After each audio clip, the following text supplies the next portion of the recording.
They said Ogun, god of iron, was the protector of warriors.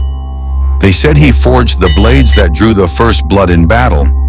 They said he was strength, unbreakable, and fierce. But what they did not say is that iron cuts both ways. It protects, yes, but it also destroys. And no one understood that more than Ogun himself. In the world of the Yoruba, every Orisha had their domain. The waters belonged to Yemoja, thunder to Shango, wisdom to Orunmila.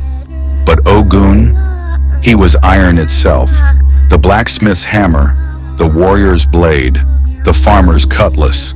Every tool that could shape or end a life bowed to him. Legends say Ogun was not just a god who ruled from the heavens. He walked among men, his hands black with soot, his chest marked with scars of battle. Unlike other Orisha who demanded worship from afar, Ogun worked beside mortals. He cleared the first forests for settlement, cutting paths through thick wilderness with nothing but iron and rage. That is why to this day, when Yoruba people open new ground, they whisper his name first, fearing his wrath if they forget. But Ogun was no gentle protector. He was volatile, hot-tempered, and bloodthirsty. In the stories, when the other Orisha hesitated, it was Ogun who always took the first step into danger.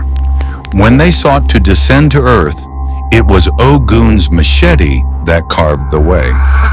When kings prepared for war, they sacrificed to him before raising their armies, for they knew, without iron, no battle could be fought. Yet even in those early times, people feared how quickly Ogun's protection could turn to destruction.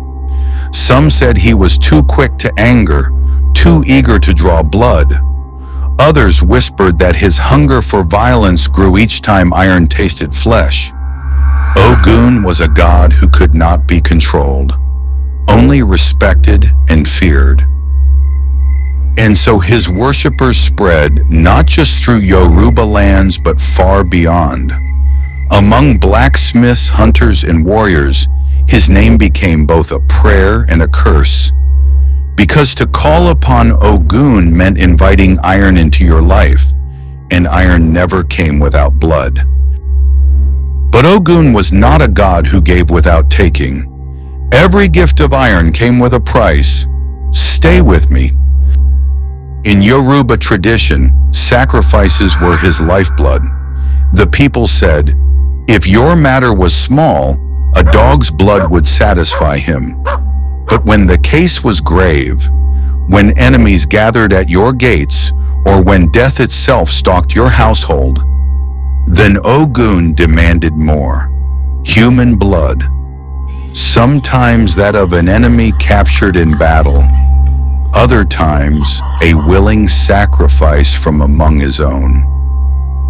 This is why even warriors feared him.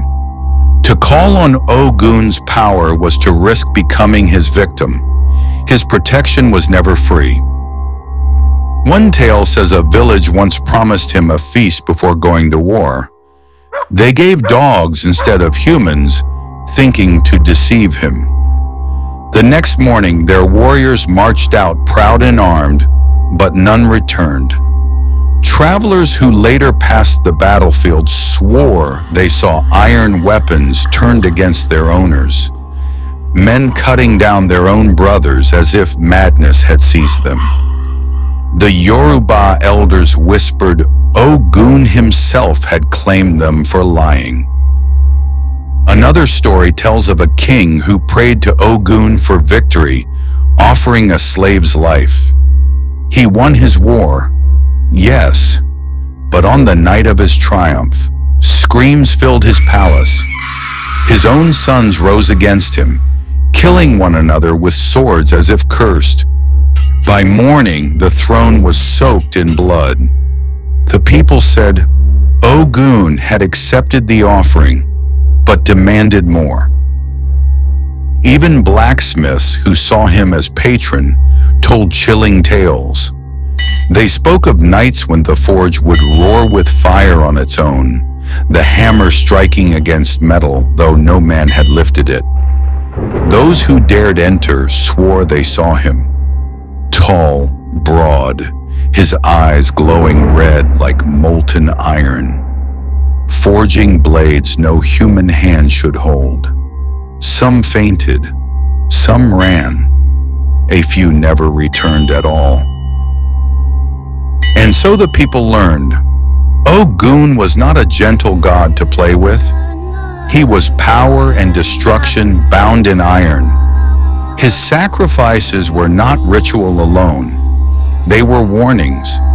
Because in his world, blood was the only true currency. Old hunters in Yoruba villages whisper that if you walk into the forest at night, you may hear the sound of a machete striking wood. One cut, then another, steady, relentless. But when you follow the sound, there is no man there, only a path freshly cleared, leading deeper into the dark. Some who entered never came back. Others returned days later, eyes vacant, muttering, I saw him. But the hauntings are not only from the past.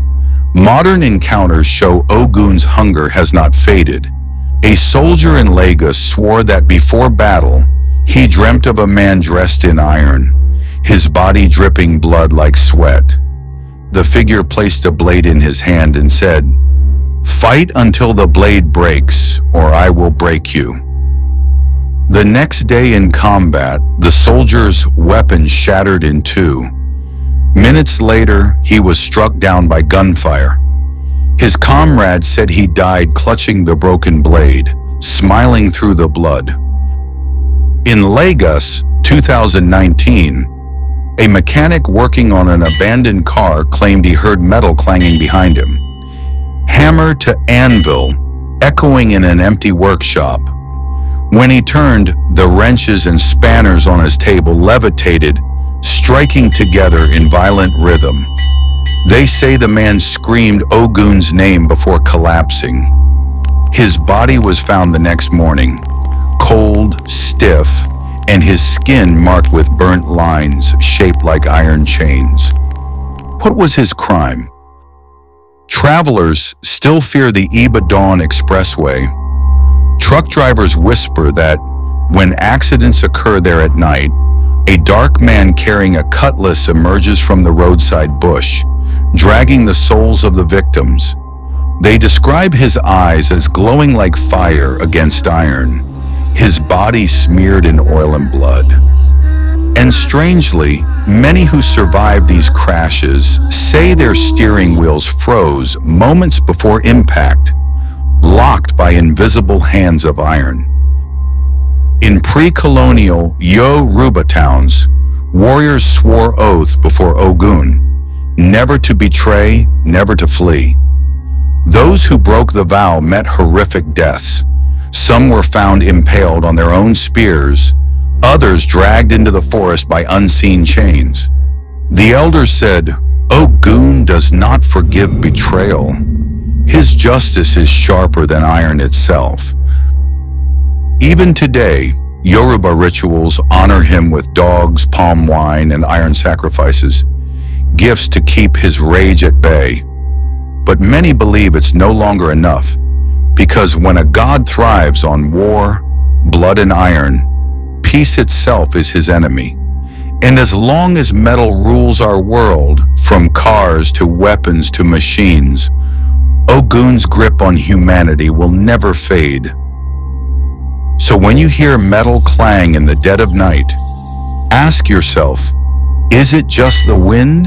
Or is it the god of iron reminding you that every blade, every wheel, every chain belongs to him?